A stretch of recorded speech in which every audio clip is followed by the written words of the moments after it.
Buckle up, Britain, because David Starkey has just delivered a political equivalent of a nuclear strike on Westminster, and the fallout is absolutely spectacular.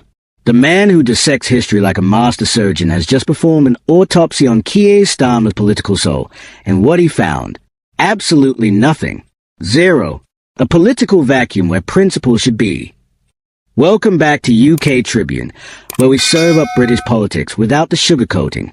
I'm your host, and today we're diving into Starkey's devastating takedown that's got every corridor in Westminster buzzing like angry wasps. This isn't just another political spat.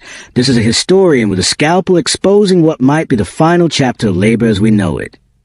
And trust me, you're going to want to hear every single word of this demolition job.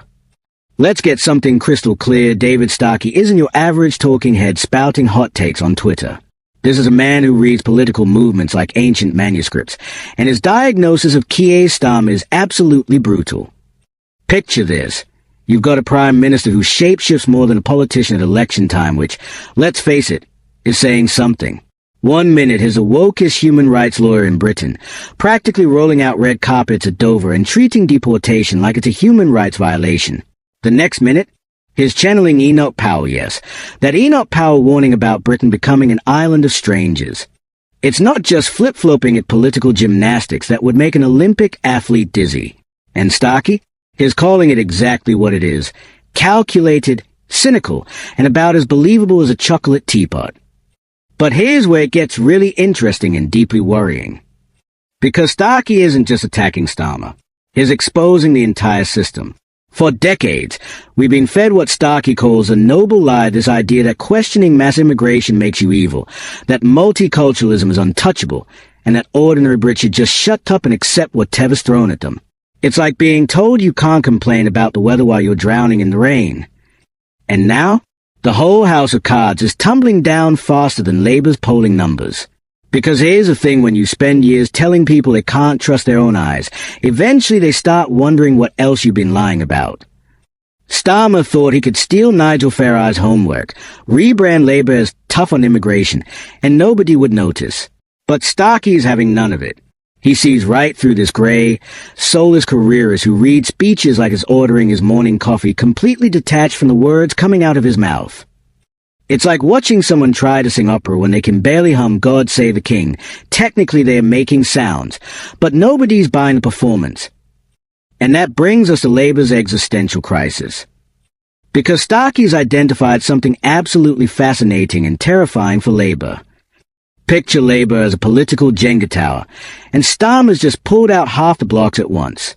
On one side, you've got working-class Brits who feel betrayed, ignored, and are now flocking to reform UK like moths to Nigel Farage's flame.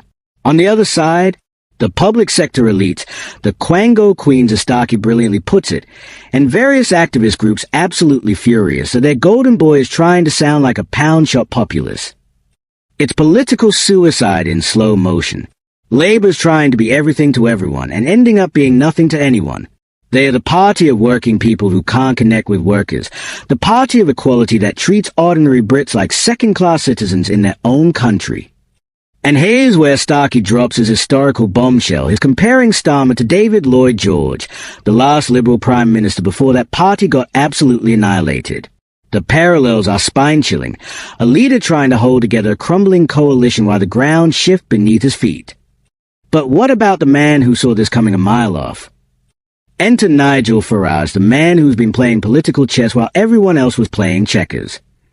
While the Westminster bubble was laughing at Farage, calling him a one-trick pony, he was reading the room better than a seasoned poker player. Brexit? Called it. Immigration concerns? Spotted it years ago. The collapse of traditional party politics? He's been preparing for it like it's Christmas morning. But here's Starkey's million-pound question. Can Farage go from visionary to Prime Minister? Can he transition from the guy pointing out the problems to the guy actually solving them? Because let's be honest, it's one thing to be the voice of the people. It's another to actually govern them. Starkey's got a warning, though. Farage needs to surround himself with giants, not yes-men. He needs statesmen, not just media performers. Because if he gets this wrong, it's not just a political career on the line, it's the entire future of British politics. David Starkey has essentially written Labour's political obituary while they are still breathing, and that's either brilliant foresight or the most savage political takedown we've witnessed in years. Maybe both. We're watching the potential end of one of Britain's oldest political parties, the rise of a new political order, and the exposure of lies that have shaped our politics for decades. It's not just political theatre, it's political history being written in real time. But here's the thing, this is your democracy they're reshaping. So I want to know, do you think Starkey's right? Is Starmer really Labour's last Prime Minister? Can Farage make the leap from outsider to number 10?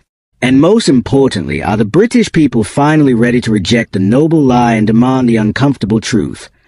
Smash that like button if Starkey's analysis has you thinking. Subscribe to UK Tribune for more unfiltered British political analysis. And drop your thoughts in the comment below because this conversation is just getting started, and your voice matters more than Westminster wants you to believe.